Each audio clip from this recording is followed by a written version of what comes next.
Nama Gunung Salak ternyata bukanlah berasal dari nama buah, namun sesungguhnya Salak berasal dari kata Sangsekerta, yaitu Salaka yang berarti perak.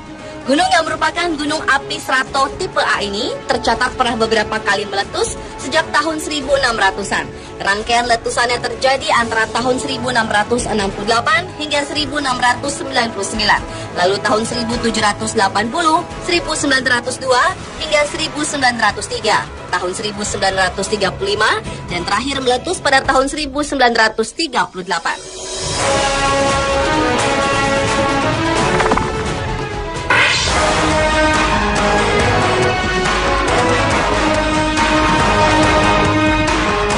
Percaya atau tidak, menurut masyarakat Sunda Wiwitan yang banyak menempati daerah seputar gunung tersebut, Gunung Salak merupakan tempat yang dianggap suci karena dipercaya sebagai tempat terakhir dari Prabu Siliwangi, pendiri kerajaan Pajajaran. Karena dianggap keramat itulah tidak mengherankan jika sejumlah pendaki gunung kerap menemui para peziarah yang datang untuk berdoa memohon berkah kepada para leluhur. Ada juga yang menyebutkan bahwa Gunung Salak merupakan lokasi tempat pernikahan antara manusia dan jin. Oleh karena itu, tidak mengherankan jika kita menyusuri jalan menuju puncak, terdapat beberapa situs pemujaan hingga 40 makam kuno keramat.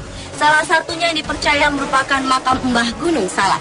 Selain itu, kabarnya karena keangkeran Gunung Salak, saat menjajah Indonesia, Belanda menyimpan harta seperti emas di sana.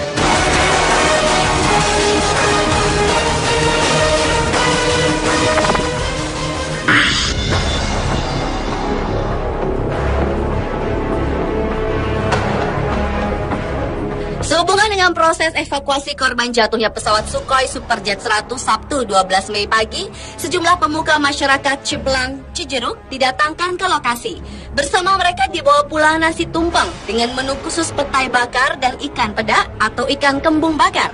Nasi tumpeng dan sesajen tersebut akan dibawa ke puncak yang disebut Puncak Manik untuk diadakan ritual dan doa.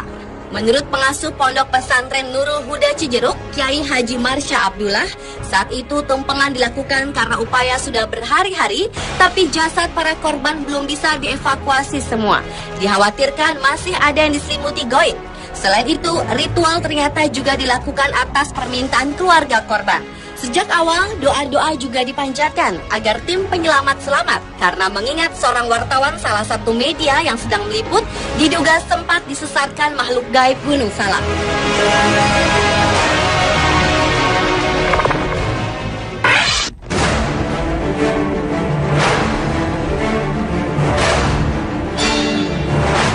Gunung Salak memiliki medan yang sulit dilewati para pendaki gunung, apalagi di jalur yang biasa dilewati para pendaki, jarang ditemukan cadangan air. Selain itu, beberapa bagian lereng seringkali terjadi longsoran yang dapat membahayakan para pendaki.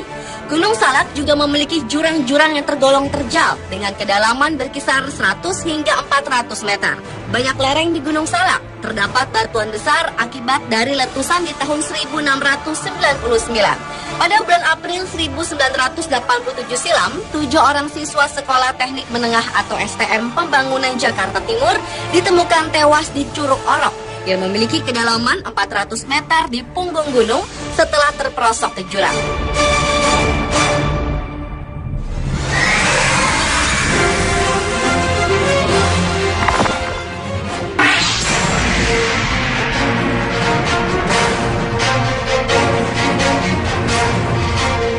Juli 2007, 6 orang pelajar dari Sekolah Menengah Pertama 67 Jakarta Selatan ditemukan tewas di kawah Gunung Salak yang disebut Kawah Ratu karena menghirup gas beracun.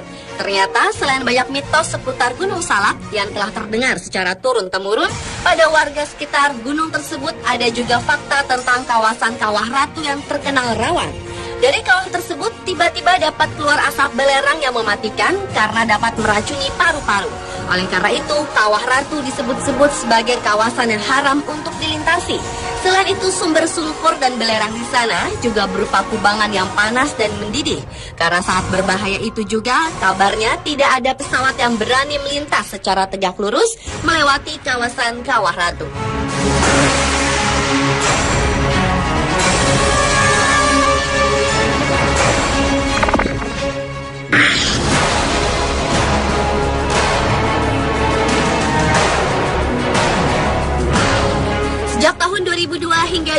2012 tercatat 7 kali musibah kecelakaan pesawat terbang di Gunung Salak dan sekitarnya.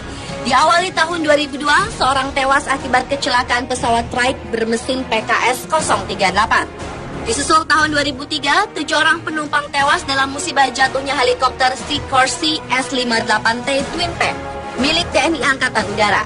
Lalu tahun 2004, pesawat para layang Red Baron GT500 jatuh dan menewaskan 3 orang. 2 bulan kemudian, pesawat Cessna 185 Skywagon juga terjatuh dan menewaskan 5 orang.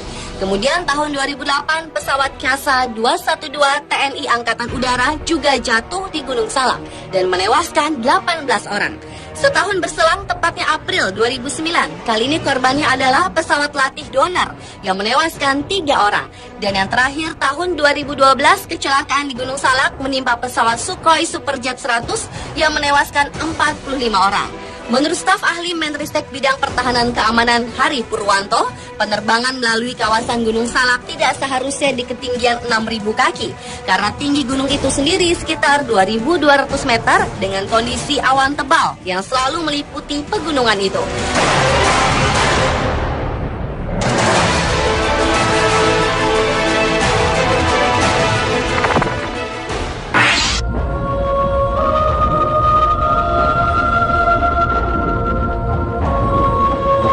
Cuaca di puncak Gunung Salak dikenal sering berubah-ubah secara drastis dan ekstrim. Walau awalnya tampak matahari bersinar terik, namun tiba-tiba dapat turun hujan disertai kabut. Kondisi inilah yang sering membahayakan bagi para pendaki Gunung Salak. Apalagi seringnya terjadi kabut tebal di puncak gunung secara mendadak, tentulah akan mempengaruhi penerbangan pesawat. Alasan-alasan tersebut membuat pesawat komersil jarang melintas di atas Gunung Salak, sehingga biasanya melintas hanyalah helikopter atau pesawat militer. Cuaca berkabut jugalah yang disebut-sebut mungkin menjadi salah satu faktor kecelakaan pesawat Sukhoi Superjet 100.